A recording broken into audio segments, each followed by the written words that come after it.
Merry Christmas, you filthy animals, and Happy New Year. I'm here to ruin your day.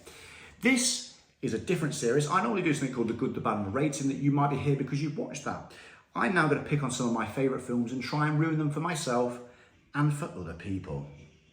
So, Die Hard. Gotta be Die Hard, hasn't it? One of my favourite films, if not my favourite film ever. Quintessential best action film ever / Christmas film. Why not start there?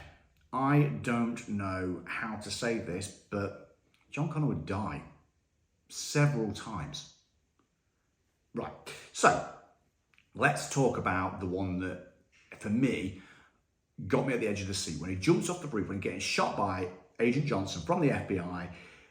A couple of things here. Why the fuck does he not just go into one of the side doors that he's previously gone into when he had the shootout with Karl on the roof? Why didn't he just find that? I know what you're going to say. Maybe, just maybe, he couldn't get there. It was a different thing. But he had time to look around, look for the hose pipe, and attach himself to it. Think, you know what? I'm going to throw myself off the fucking top of this. And we know that it's at least 35 floors. It's a fucking big building.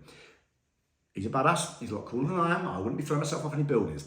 However, he's probably a lot slimmer than I am in that film. But let's say he weighs a good 12 stone. 12 stone, throwing yourself off a building at that speed, he's going to get up to, not terminal velocity, but he's going to get pretty quick. There's going to be no resistance on that thing. He's going to cut himself in half. He's going to disembowel himself when he jumps off the roof. His spine will break. And it's going to be very unpleasant. He's going to be just hanging there for briefly until the roof explodes, and then going to be dragged down and have a Hand Gruber like death as well on top of it. So for me, I always watch and think, why wouldn't you hold it? Like, if I was going to have to do it, you'd hold it, wouldn't you? You'd at least hold. Would you not slide down, like sort of upset? Obviously, you're not going to be thinking about that, but why does he not go? He can't go back down where the stairs. I get that. But why did he not just go downstairs? At the end of the film, Argyle, I'm just going to go all over the place here as it comes to me, but Argyle drives out the car park. By the time he realises what's going on and sees on TV, why has he not drove out the car park straight away? I'm fucking getting out of there. Like, there's no way in the world that I'm staying to listen to Argyle, listen to what John McClain's saying. I'm just done. I'm out of there. So for me, they're all questionable parts. When he has the fight with Karl, love it. Why doesn't he shoot him? Just put one in him. Like, sounds a bit weird. But why don't you just shoot him? Just make sure. I mean, it ruined the end twist, but you just shoot him.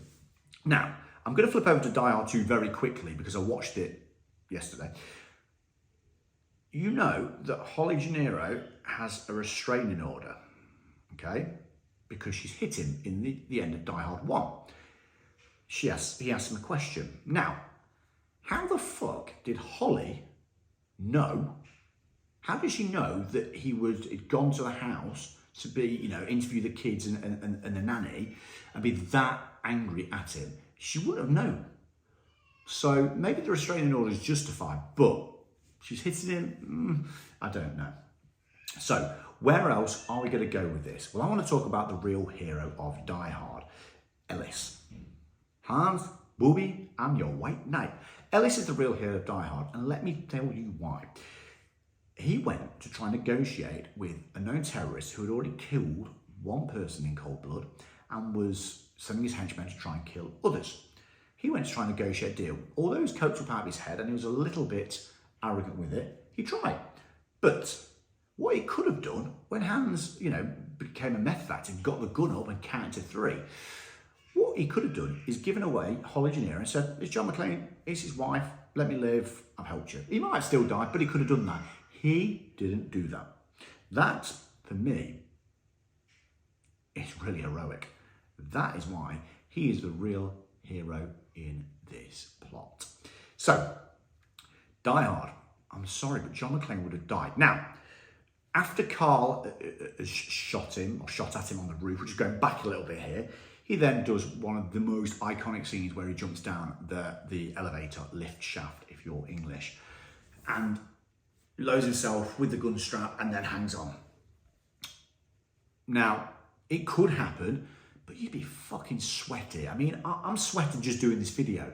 you're going to be fucking sweating. You're throwing yourself down and hoping that your fingers don't snap and you can hold your 12 plus stone of body weight and your fingers aren't going to grease up and slip down. I'm saying bullshit. He's going to die. He's going to be very, very, very, very, very dead. Right there. Yeah. Very dead. There's also a shitload of fire that probably wouldn't happen. When C4 blows up, it doesn't blow up with fire. It's more sort of a sonic boom. So I don't think he got killed on the lift shaft when he looks down and throws the C4 down there. I think that he survives. But all in all, I'm sorry to ruin it. John McClane's dead. There's no Die Hard 2 or 3.